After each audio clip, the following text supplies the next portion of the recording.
Good morning. Today I was doing the heart-brain coherence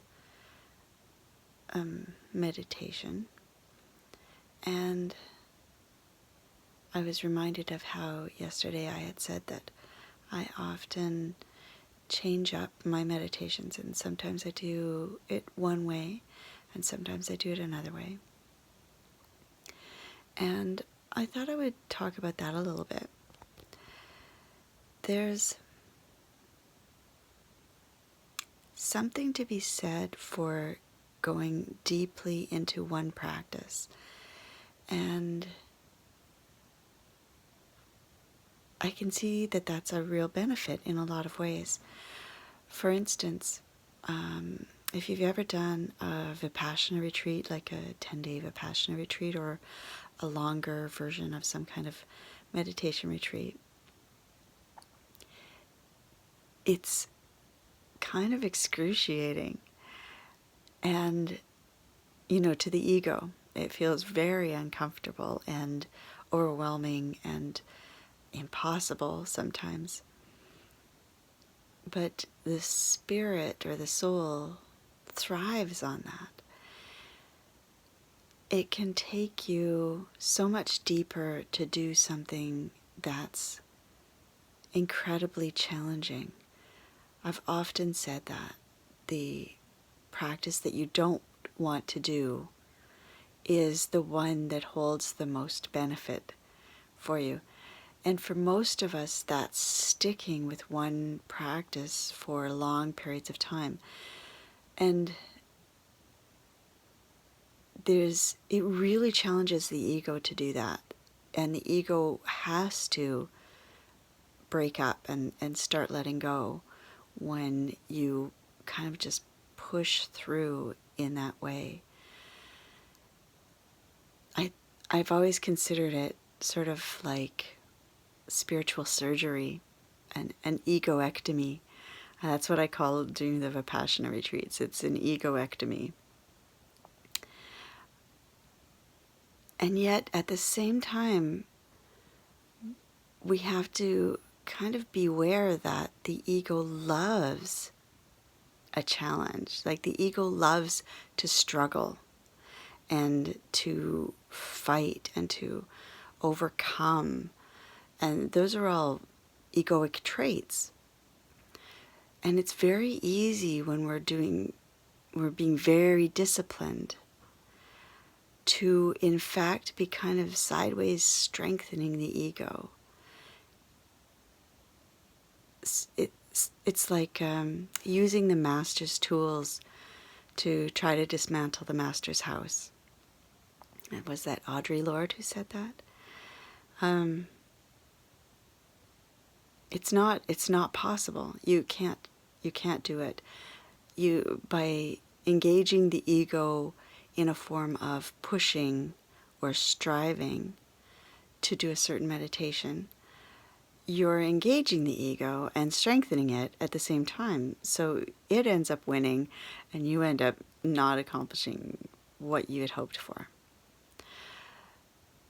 So balancing that unfortunate tendency or situation with the benefits of not struggling, of playing almost, of going lightly into meditation.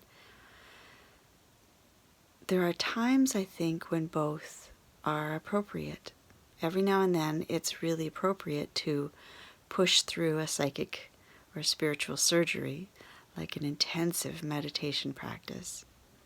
And there are times when the right thing to do is to be gentle with ourselves and be kind to ourselves and to go with the flow of what's more effortless.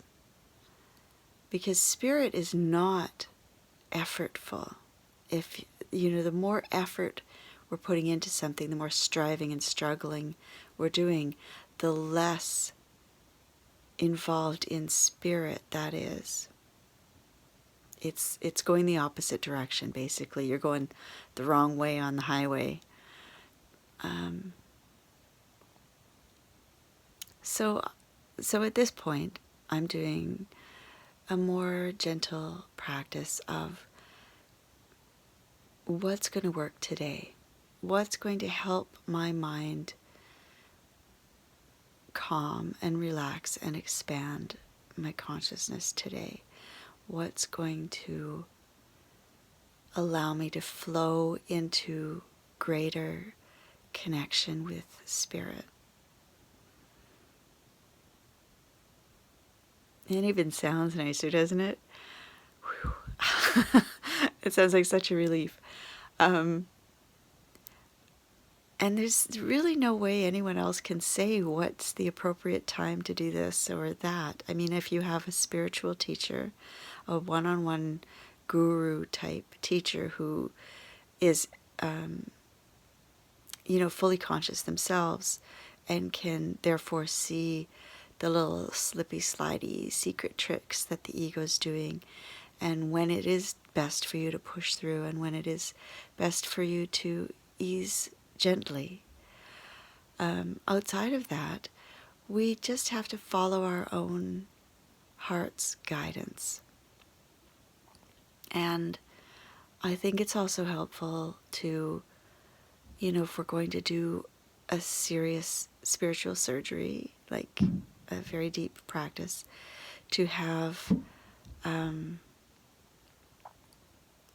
to do that in a structured environment with like a retreat or something where you have support and you have the energetic of a whole lot of people around you doing the same thing so that you're all uplifting each other. That's very real. That happens. It's not just something we talk about. You can maybe hear in the background the firewood being done for the day. So,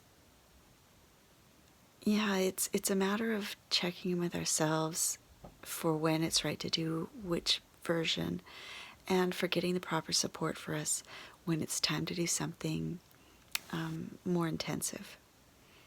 And for myself, this is a time of recuperating and healing and rejuvenating those poor little adrenals that, work themselves into exhaustion over the last several years between work and illness and all the various things that were being attended to. So I'm being gentle with myself, and that is a practice all on its own. Just to be gentle and kind with ourselves, to be compassionate with ourselves, to be understanding, to treat ourselves with love as we would treat anyone else pretty much in our lives that we cared about. Let's treat ourselves with at least as much kindness as we would treat a stranger on the street or a person in a group with us or a class or something. So, practices within practices. That's what I'm doing. And I guess that's enough for today. That's basically the core of what I wanted to say.